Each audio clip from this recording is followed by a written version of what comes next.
Hi, this is Earth Angel Ascension. Hope everybody's been well. It's been a long, long time since I've made a video. I've been writing a lot on Quora, a lot on gang stalking, targeted individuals, narcissistic abuse recovery. At the end of the video, I'll leave my name for everybody that they can find my writings on Quora. But anyways, today's video is going to be inspired from a scapegoat that I actually speak to on a regular basis, which is rare as a targeted individual to speak to anybody on a regular basis. But I'm going to explain that in a minute further. So her question to me was this. She said, so I was scapegoated in my family. I left my family, and then every job I've had since leaving that family, I'm still scapegoated and bullied.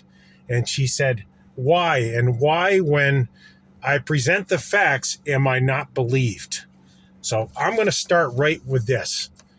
As a scapegoat, you are what's like called an outier. So you have the in-group and then you have the out-group.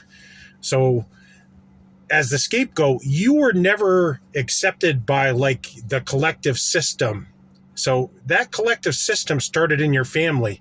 So you're taught like how you're supposed to act, who you're supposed to be, the gestures you're supposed to give. And as a scapegoat, you were probably asking a lot of questions that the other family's members were not. And you might have been seen as kind of like a rebel because you did things your own way. Not that they were wrong. You just did it outside of the group. You did it outside the family system. And you challenged false narratives. If everybody was saying that pink pig over there is pink, and you could tell clear as day it was brown, you were the one that said it's brown. And I'm just giving a quick example of how you become the scapegoat or some of the dynamics as the outier that happens. So, and I'm going to explain further. So there's a system that kind of runs the world. It's like a collective system, and it's like safety in numbers. So as the scapegoat, you were somebody that was authentic. You said, I'm not going to play fake with anybody and give up myself to be accepted by that system. And probably everybody else in your family, decided, hey, it's safer to play safe and be like everybody else instead of being like your authentic self. So there starts the programming of the scapegoating. So you're a threat to the collective not because you've done something wrong, because you're being authentic. If everybody goes to the gym at 3:00, I'm just giving quick examples. You said, well, why can't I go in 3 a.m? Because I sleep better at these hours. Why can't I just go before work? So you were the one that was the oddball. You were the one that was doing things that nobody else was. You might have worn your clothes a certain way that no one else did. You might have had fashion sense that no one else did. And again, it's not wrong. It just makes other people that are doing things one way uncomfortable.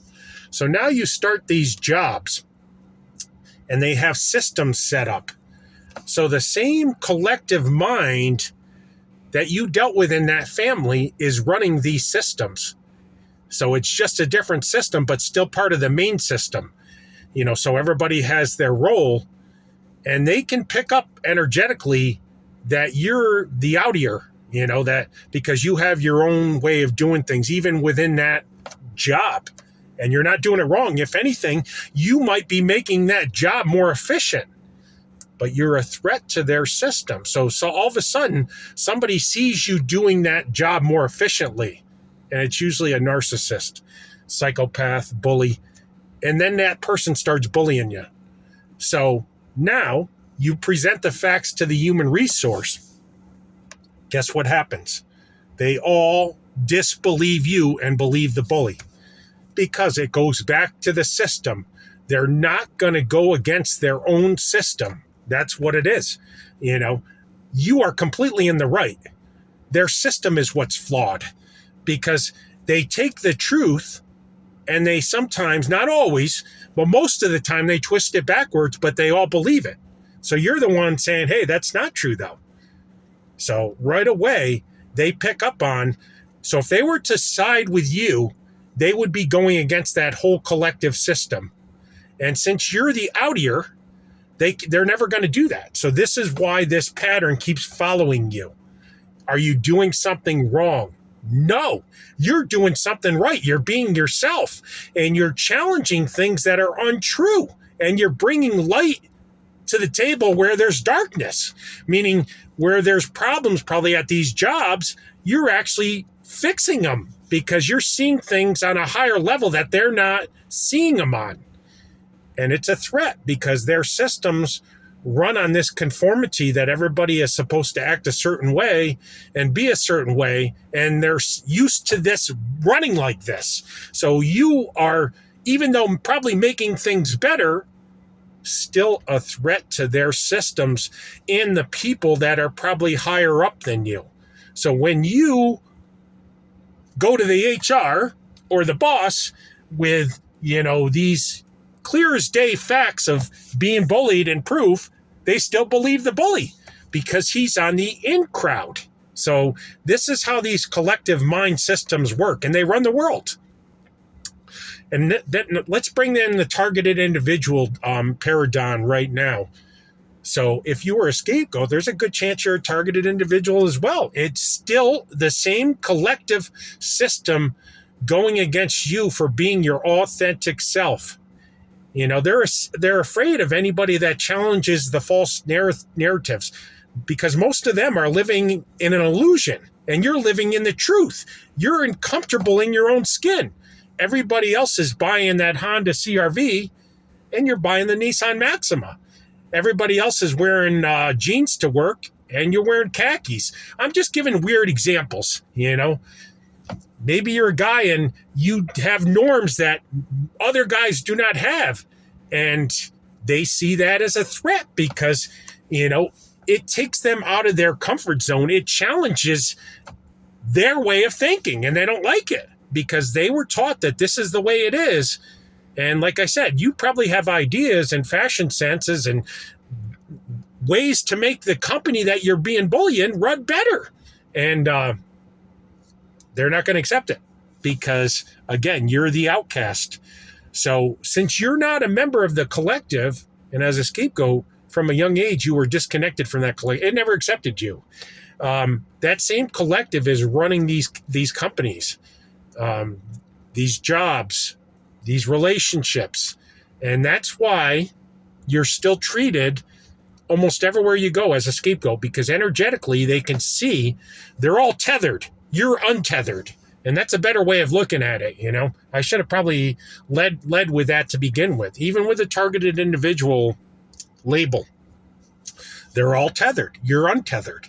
So guess who the target is? You.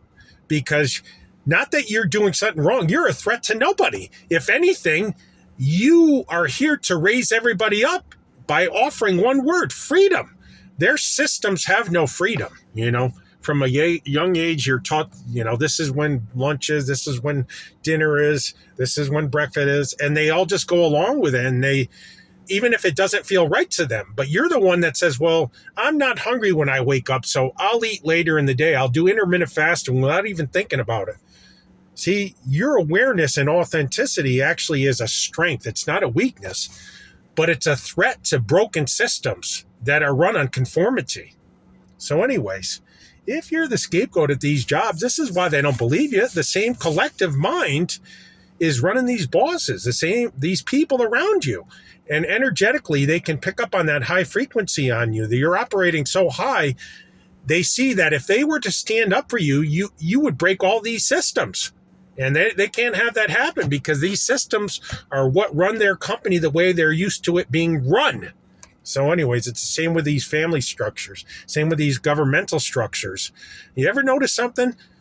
Somebody is found out to have done something wrong. And then like all of a sudden, since he's like on the in crowd, it's swept underneath the carpet per se, and you never hear about it again. Well, it's the same way with this bullying, And I'm going to give you an example, and it's for this girl, and I'm going to give her this video too. I worked at a job and I was bullied by this kid, and it was like a form of gang stalking / bullying. I worked at this one job part of this plant I worked at, and I I worked in this bread plant, and we used to have square bread, and they used to have these lids that had to go on the actual what you put the bread in, like the pans. So the lid would go on top of the pan, and there was this machine that you had to feed these lids to put on top of the pan. And this kid would just come over and just start staring me down, and he would just sit there and continue to do it. And I said, yo, dude, stop staring at me. I'm not here for bullshit. And that's exactly what I said to him. So it went on, and no one did anything about it. I brought it up to my supervisor, and he said, well, he's in the building. He can be anywhere he wants. So long story short, they had me and him in the HR, and they believed him. They basically said he can, as long as he's working, he can be over there. And I said, but if I was to go over where he's working and just stare at him and, make him uncomfortable, all hell would break loose. See, again, it's like a double set of rules. He was on the in crowd. But anyways, long story short, he messed up because he did it to people that were on the in crowd, the same thing he did to me. And then they looked at me and they said, Jim, why didn't you say something sooner? I said, man, I spoke to you in 3 different meetings about this, and you didn't want to believe me. So don't ever tell me I never brought it up. You just didn't want to believe me because I'm the outier. I'm the one that's the outcast. But long story short, with that job, even though they believed him over me, I was so good at the job because of being that scapegoat. Like, I found a way to do it that no one else did. And when I actually left the job, they were upset because they actually got rid of that lidded bread because they couldn't get somebody on there to run it as efficiently. And I'm not bragging. It's just things come to me. I just have this ability to see things that other people miss out on, details.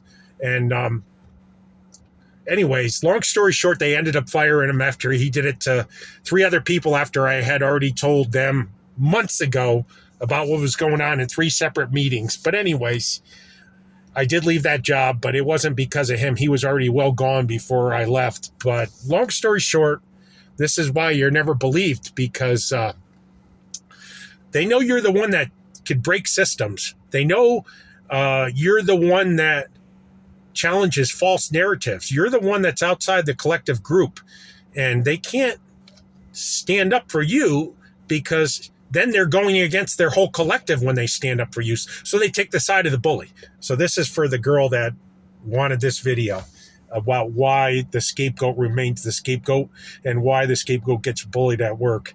And I'm going to say this right now, scapegoats, if you're listening to this, you need to work for yourself, because you're going to be highly efficient. You're going to do something and that no one else did. You have huge creative ability. You might be a writer. That's what I like doing. You might be a singer. You might bring a new fashion sense that no one else has. So you're very talented because you're being your authentic self. And when you're connected, I want to say something else about this collective mind. All right. So why they all participate in this gang stalking is they harvest energy this way.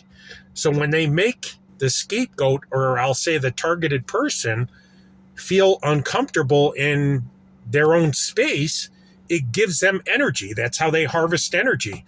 And the reason they have to do this sort of dynamic is when you disconnect from yourself, your energy has to come from somewhere else. They're not connected to themselves, so they have to find validation outside of themselves. And as a scapegoat, you find validation inside yourself. So you're truly powerful. So don't listen to any of their false systems. They're all bullshit. You gotta speak the truth, And that's, like I said, I'll say this. Some of the stuff they say is true, but it's mixed with a lot of lies too, And the biggest lie being that the scapegoat is the one that's faulty. That's the biggest lie out of it. The scapegoat is the one that sees through things that others don't want to see, or speaks the truth when others are speaking lies, or has their own sense about things, and it's right on, but it threatens the false narrative or what everybody else is supposed to think, because then that whole power structure, meaning that you're showing your boss what things that, maybe your boss feels threatened now because you're giving him ideas that he never thought of. So he feels like, well, my God, if I stand up for this guy, he might take my job. And this is the world we live in, So this is why, as a scapegoat, You're never believed when you go, or you're re-victimized when you start a job and the bullying starts, or they try to scapegoat you again, you know? And this is why that dynamic follows you in the collective too, where you go out somewhere and they treat you as a scapegoat, because they can pick up energetically that you're an outsider. You're not tethered. They're corded in, they're hooked in, they're tethered, and you're not hooked in. You're hooked out. You have your own power source, though. That's why, as much as they hate you, they want your attention. You know why they want your attention is because where attention goes, energy flows. They need to harvest your energy, because when you disconnect from yourself, you need to seek outer validation because you're not getting inner validation. But anyways, hope everybody's having a wonderful summer. It's going real quick. I'm still lifting weights real hard. Still targeted. Still dealing with community harassment. But I'll never quit. And I feel like my workouts, if anything, I've gotten more fluent with speaking up. You know, what this program has done to me, and this is the only positive thing, is, so this program is meant to break your authentic self, and they want you to conform. It's driven me further into my authentic self, because if everybody's pushing you to conform, and it bothers them, you being you, it just makes me more resilient to be me and want to be more me that much more. So I won't deal with any of their bullshit. I don't care. And I had one of them about 2 weeks ago, a gang stalker. He kept driving by me in my neighborhood, and he pulled up next to my car. I was putting my bag in my trunk, not this car, my other car. What did he say to me? I'm trying to think the words he used. I can't remember what he said to me. But basically he made it that, why am I parking here? When all I have to do is pull up a little bit because, he usually parks here. It was some sort of nonsense. I said, boss man, I said, you can park anywhere you want. It's a public street. I said, there's no assigned parking here.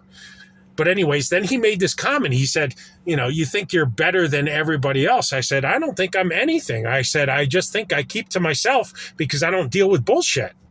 And he made some other comment. I said, listen, boss, if I make you that uncomfortable and unhappy, then go do something. Instead of worrying about me and driving by 10 times, go do something that makes you happy and focus on you.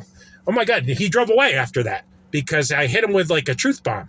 But anyways, the story is not exactly how it happened, but I get memory lapses with this shit. It's so frequent that it traumatized me, and I don't even want to remember it again because it's so petty. But anyways, hope everybody's doing well. God bless you. I love you. Always lift weights, always run, always do something positive, eat good. Make sure you're having enough calories because this program's real draining on you. They're always trying to beat you up. So you gotta eat, you gotta sleep, you gotta pray, give your life to the Lord. You're not going to be perfect in this program because you're always going through trauma. So you're going to mess up. Just get right back on track because, Father, if you're scapegoated, you're targeted individual, you're a chosen one. You're an empath. You're here on a higher purpose, and that's another reason why they all turn against you. I'm going to quote John before I leave this video. If the world hates you, remember it hated me first. God bless you. Until next time, I love you.